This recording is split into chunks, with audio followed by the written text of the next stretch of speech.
Hello, and welcome to The Journey Continues, where we explore the stories, the facts, and the incredible impact of organ donation and kidney health. I'm Sarah Jane Charles. And I'm Monica Fox. Each month, we'll honor individuals who gave the gift of life through organ donation, learn from experts, and explore how the National Kidney Foundation of Illinois can help you protect your kidney health.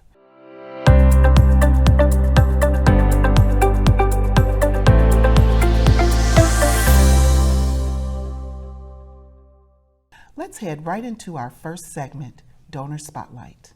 Jaime Acevedo Lule was funny, thoughtful, and loved deeply. He often had a smirk on his face like he was holding back a joke he couldn't wait to tell.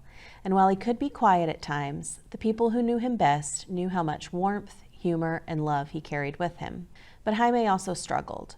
He fought battles that many people couldn't see, and tragically, his inner demons won. The night Jaime died changed his family's life forever. In the middle of overwhelming grief, his mother, Claudia, was asked to make an impossible decision, whether Jaime would become an organ and tissue donor. Jaime was not a registered donor, so that choice fell to Claudia. And in one of the most painful moments of her life, she chose compassion. Because of that decision, Jaime became a lifesaver. He donated 5 organs, his pancreas, kidney, liver, 1 lung, and his heart.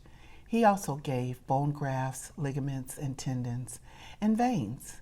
His gifts reached people all across the country, and one very special gift stayed close to home in Chicago. That gift was Jaime's heart. About 2 years after Jaime's passing, Claudia received a letter from a man named Rudy. Rudy had lived for years with serious heart complications. He relied on medical devices just to get through each day and had waited 3 years on the transplant list. Then he received the call that changed his life. A heart was available. After receiving Rudy's letter, Claudia wrestled with whether to respond.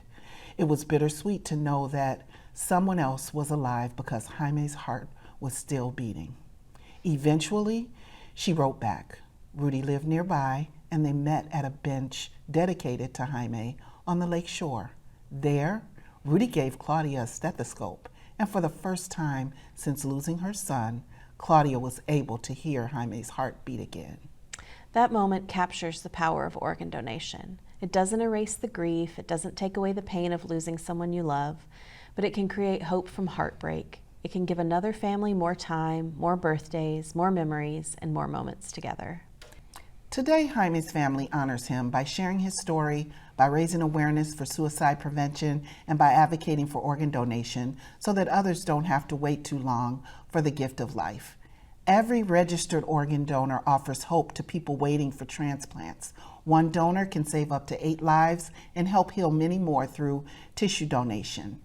Jaime's story reminds us that one decision made with love can echo for far beyond one lifetime. On the other side of a short break, the journey continues with Ask the Expert, featuring Kira Ostberg. Stay with us. They say television is about sitting back. We say it's about stepping up. Your block has stories worth telling. Your neighbors have voices worth hearing. Chicago has a heartbeat worth sharing. Stop watching their world. Start showing yours. It's time to tune in and be seen. CAN TV, always here, always yours. Experience the power of community television.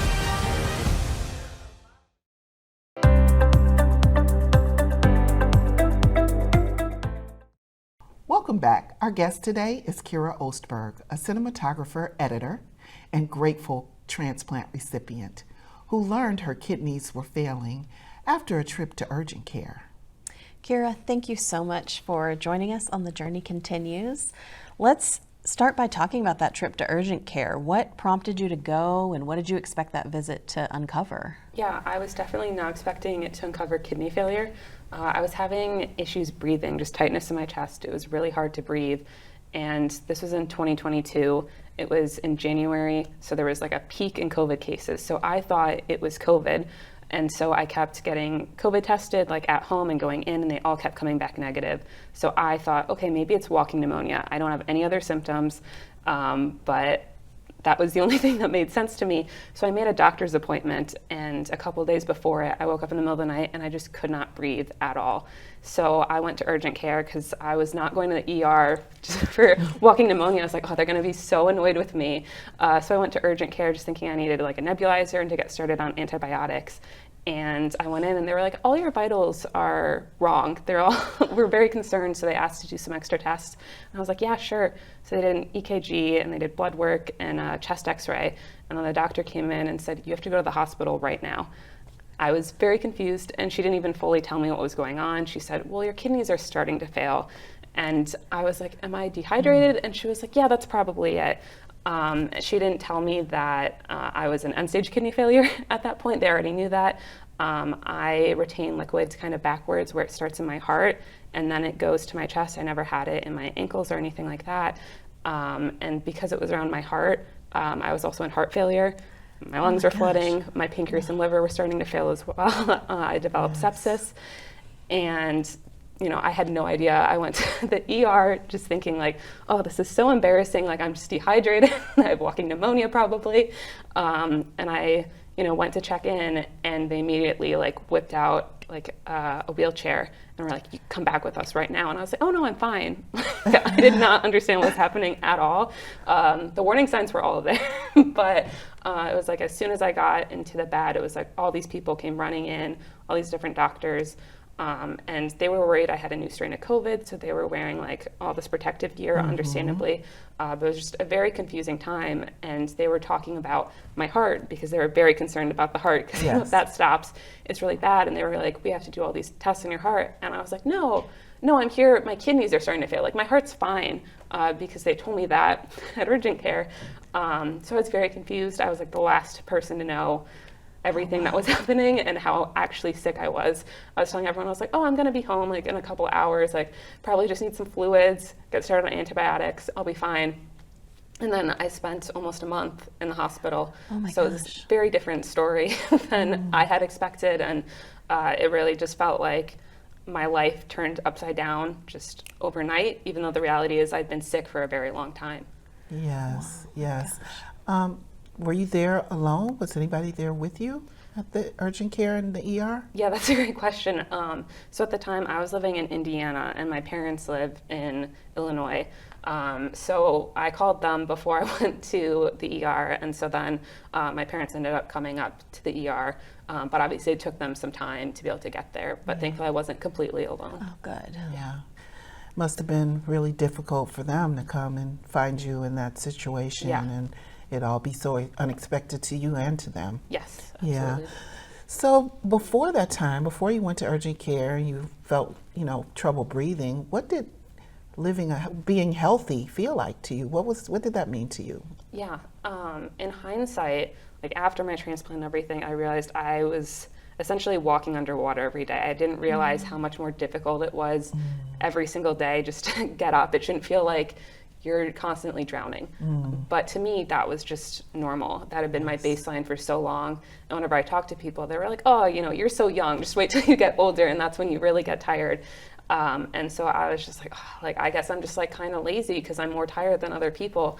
And so I was always just kind of like pushing myself to be hard and, to be stronger, unknowing that I was actually fighting an uphill battle the entire time. Oh my gosh, yeah. So those were warning signals, but that you didn't realize that you were having. Yeah, my only real symptom was just kind of being tired. But also at the time, I was working full-time in Indiana, but I was also starting to work a little bit at the United Center in Chicago. So I was making these long drives back and forth and getting home late and then getting up early the next morning to go to my full-time job. And so at the time I was also like, well, I'm just tired because I'm like working these crazy hours and I'm not sleeping a ton. And so it's kind of easy for me to just be able to push my symptoms to the side and box them up in what felt like very legitimate explanations that turned out to not fully be the full picture. Yes. Yeah, we hear that a lot from people, that you can explain it away with something else. Yes. And it sounds like you had a lot going on that easily could have explained it away. Yeah. Speaking of your age, how rare is it for someone your age to be diagnosed with kidney failure? What did they tell you about that? It feels really rare, especially when you go to dialysis and it's kind of you and everyone there is significantly older. And when I was in dialysis, like the techs and the other patients, they'd go, oh, you're too young to be here. But the reality is that isn't the case. There's a lot of young people who do get kidney failure and who get organ transplants. I mean, you can be born with kidney failure. Yes. You can get a kidney transplant as a baby as well. It's really not that unique, but it can feel like that, especially when all the other patients you're seeing are significantly older than you. Absolutely, yeah. So how did your life change after your diagnosis of kidney failure? Yeah, well, because I was so sick, I couldn't return to work for a little bit. So I was not working full time for a while, and I was just sick and recovering. Obviously now I'm immunocompromised, so normally I'm always wearing a face mask. I guess I'm just kind of used to just like taking the medications and everything. I have the reminders on my phone. I'm like, oh, it's 9 a.m., time to take my pills. I'm kind of used to the blood work. It's a lot when you first get your transplant. You feel better, but at the same time, your body's getting used to all these medications. So you kind of still feel the same. And you're like getting used to getting stabbed a ton as well, getting all the blood work. But now, I guess it's my new normal where there's foods I can't eat, but I'm like, well, if you have allergies, you can't eat foods as well. So I just kind of treat it like that. Yeah, that makes sense. Yeah. What information did your doctors give you in the beginning, and what questions did you have for them? Like, how long have I been living with this? What information do you wish you had that had made it easier for you? Yeah, in those moments? Any information would have helped at the time. It was so overwhelming, I didn't even know fully what to ask, because it just seems like there were a million questions that I had, and every single question I had just kind of brought about more. They were like, here's your creatinine. I was like, I don't know what that means. And I was like, what does that number mean? Is that bad? Is that good? And then they were just talking about like all these catheters, and I was like, what do you mean I have to get a catheter? Like, where does that go? I didn't understand. And even once I started dialysis, I didn't understand there were different types of dialysis. You can get an emergency catheter in all kinds of places. Normally it's usually around your collarbone, but there's different places you can get it. And I didn't understand, like, you can also get eventually get chemo done from your arm. I didn't know any of that. I was just very confused about the entire thing. So any information would have been helpful. It would have been nice for someone to sit down and say, these are what these words mean, and the context and what we're trying to get you to be at, because I didn't understand. And I didn't even know my like type of kidney failure was super common. So truly just having a doctor or anyone sit down and talk to me about it would have made a huge difference. But it was just, there was so much in my head and that I was trying to understand. I felt like I was constantly on Google just trying to look things up and understand like the most basics. Yeah, because you didn't have that benefit of slow progression where you're seeing a nephrologist and you're meeting with someone and it was just, you're in it. Yes. Wow. Yeah. And so that brings about the importance of education around kidney health, because most of us don't think about our kidneys until they're not working anymore. Yeah. So who has become your strongest source of support during this journey? Ooh, that's a good question. Obviously my family, they've helped me through so much and been on, sorry. It's okay. Oh, Jesus. It's okay. It's okay. Thank you. So obviously my family, because they've been there on every step. Yeah. They've, watched me at my worst and supported me to my best, and very lucky to have that and have those connections, because not everyone does. Wow. So true. I'm also just like always eternally grateful to the United Center, because I didn't really tell them what was going on. They just knew I was in the hospital and I could not work for a long time. And I didn't return until the next season. My boss, Sergio Lorenzo, he immediately came and found me and sat down. And he was like, are you doing okay now? And at that point I was on dialysis. So I was like, kind of. And so I told him everything. And he immediately was like, oh, you need to talk to Lalo. And he hooked me up with one of my coworkers who had donated his kidney to his sister in 1999. Oh my gosh. So he's able to talk to me about his sister and then, what it's like as a donor and be like, you're going to be okay, which was so nice to have that. And just all my coworkers at the time were amazing. Like, obviously it felt like I was living a very different life from them. Because I was, incredibly sick. I'm going to dialysis. I'm like always going to doctor's appointments. I had much lower energy than, your average person when you're on dialysis. And they were all just super nice, accommodating, understanding, never questioned it, gave me that space to talk. But we're also just like, if you want to just be normal, we're here for you. They never treated me like I was sick or like I was a patient. What a gift. Yeah. That is such a gift. What a gift. I'm so glad you had that. Yeah, absolutely. Yeah. Support is so important. I'm glad you have that coworker you could talk to about transplant. And when did transplant become part of the conversation for you? For me, this is where it gets interesting. Transplant did not become part of the conversation for me until a little over a month after I was first hospitalized, when I returned to Illinois, so I could move in with my parents so they could help take care of me and get me back on my feet. And when I had been in Indiana, they had told me at the time that, this is incorrect, that your kidneys can recover naturally from IgA, and I would not need a transplant. And so I was told I would be on dialysis for like 6 months to a year, and I would be better, which is completely incorrect. So that's what I thought was my life at that point.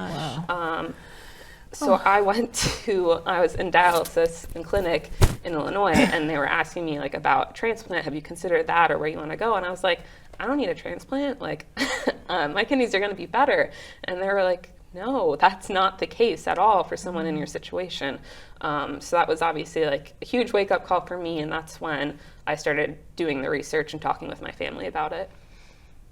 And so when you did your research, what were the next steps that you took?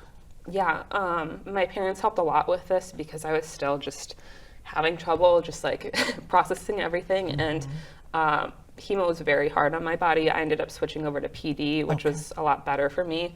But when I was on chemo, it felt like I was just like sleeping 20 hours a day. Like I was not there.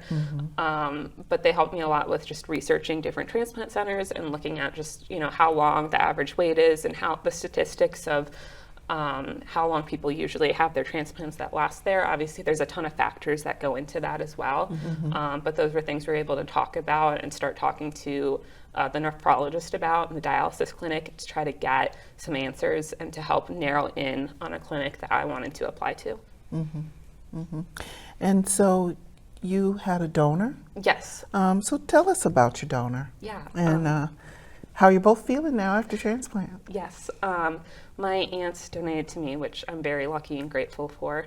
So I had a live transplant, obviously, from a live donor.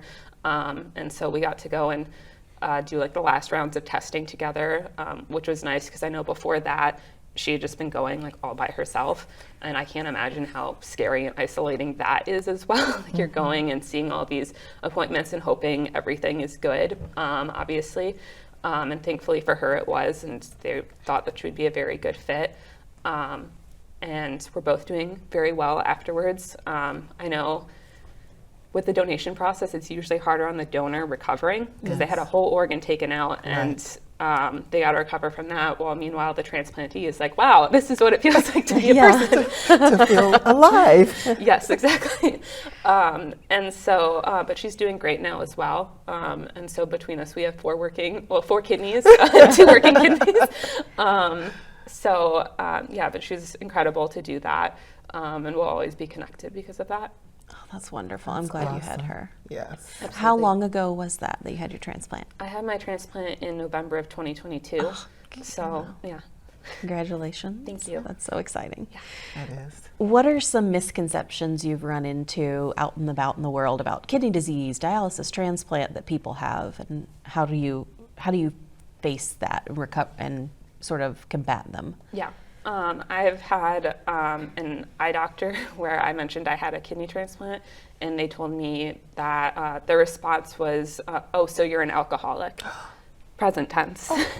And Oh my gosh. obviously very shocking to hear, but I kind of focus on just trying to educate them because they could have other transplantees that come in the door, and that is obviously incorrect. And I wanted to educate them just so that they would know, but also for future patients as well, because that's not a great thing to hear. That's not relevant. And plenty of people, even liver patients that get an organ transplant, it's not necessarily because they had an addiction, Right. and that's a disease in itself. I don't think that's something that someone should just throw out there or make assumptions about for anyone. Yeah, that was just awful. Yeah, I'm so sorry. it's okay. That I think they're happened better to you. now. I think they've learned. I hope and so. Yeah, me too. I hope so, because I'd hate to hear that happen to anyone else. Yeah. So how has this experience changed the way you think about life and about your identity? And Yeah. I think it puts into perspective how short, sorry. It definitely puts in perspective how short life is, Yes. how fragile life is. Definitely makes you think about like what you want to accomplish a lot sooner, but also just understanding like you can't really plan ahead, you know, because life's always going to throw a curveball at you, but you need to be able to just have fun while you can, and just throughout everything, the good or bad, just be able to keep your head up and be able to have some fun with it. yeah, and what does it make you feel about health care and, you know, your health in particular? Yeah, that's interesting. I don't think that healthcare is the best in the in America right now. It obviously could be better. It's crazy how much people have to pay just to be able to survive, and that there are people that profit off of sick people. I think it's deplorable. I think that healthcare should just be a right that everyone has. Yes. It shouldn't be a struggle to access. It shouldn't be a struggle to get information, and it shouldn't be a struggle to have doctors that want to treat you and care about you. There are doctors that do, and there are other doctors that can be very dismissive of you as well. And that's not just for anyone with kidney failure or transplants. I think that goes for everyone who has any kind of illness. Yeah, absolutely. That it's unfortunate that not everyone has access Yeah. to that care, and so a lot of people don't find out that they're sick until, or they may not even go to the doctor because Yeah. they think, I don't want to take on that bill. Yes. That's really heartbreaking. Yeah, and having the time off to be able to see the doctor, Right. and having transportation to see the doctor, and being able to afford medication. There's a lot of barriers. Right, absolutely.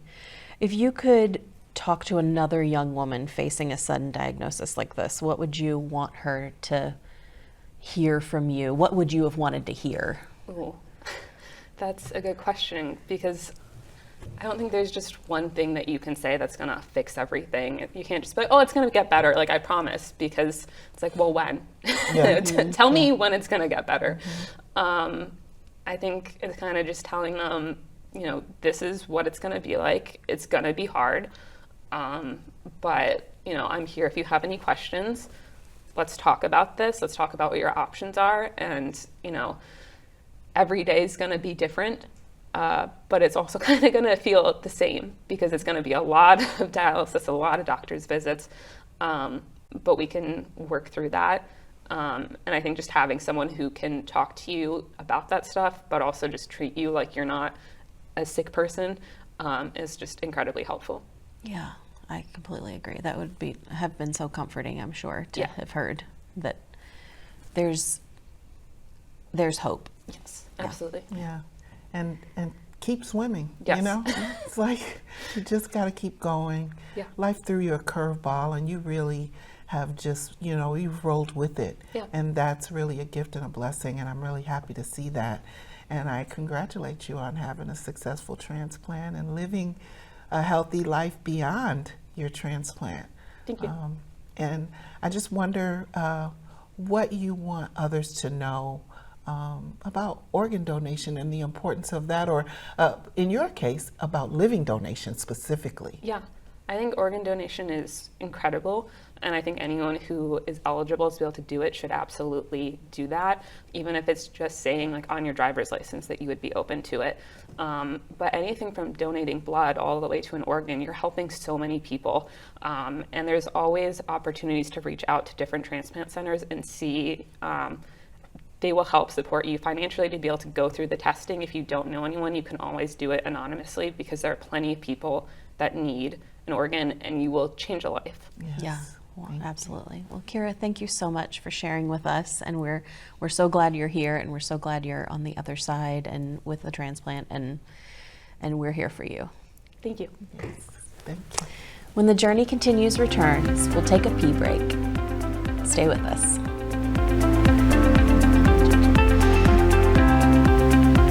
Got something to say about Chicago? Now's your chance to be heard. Chicago Newsroom 2.0 is launching Opinion, a new segment where everyday Chicagoans take the mic. Whether it's a neighborhood issue that's been ignored, a citywide concern that needs attention, or a fresh idea that could change our city, we want to hear from you. Submit your commentary at cantv.org/opinion. If selected, we'll invite you on air to share your perspective with all of Chicago. Experience the power of community television.